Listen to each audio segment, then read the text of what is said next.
Okay, hey guys, here's part four of the snare drum series, or three, depending on the way you put it.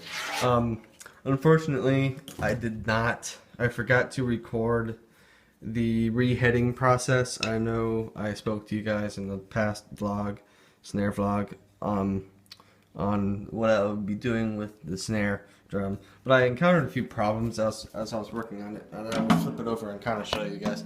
Um, as I was retuning it back up, I could not get this to lay the snares to bed into the bottom head for me, and I realized I did something. I goofed up. I had what I had done was I had this as I was putting these bands back in. This was in its position where it is now. What I had forgotten to do was I found this out from this morning at my church from a guy who I know who does drums, an older gentleman who actually used to be a band director at Marlington.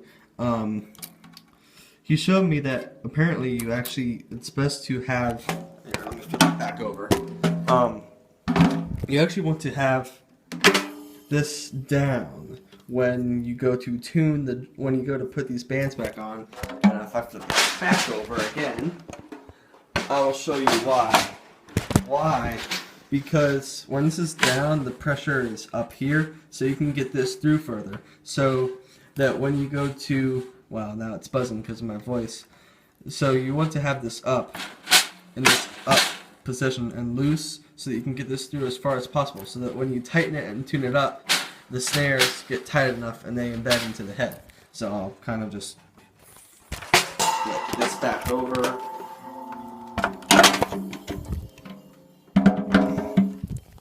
And wow,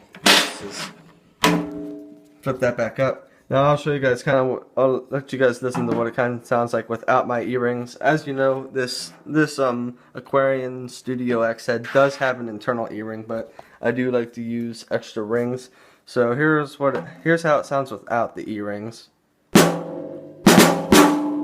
has a little more tang to it. And then I prefer a drier sound, so what I do is I have a few of these Evans E-rings here. Just stick these on, and you get a lot more dry tone to it. So I really like that about it. Like I said, I'm sorry I did not record the reheading process, but you can probably tell it's for you drummers. It's pretty self-explanatory. You just put these heads on the shell. You put the top set of the top hoop on, lug them in, do the bottom, same idea. Put the snares through, tune the snares up, and go around your pitch marks on the lugs, and find the pitch you like, get it to that pitch, tune them all to that. If you want to go higher, go higher. If you want to go lower, go lower.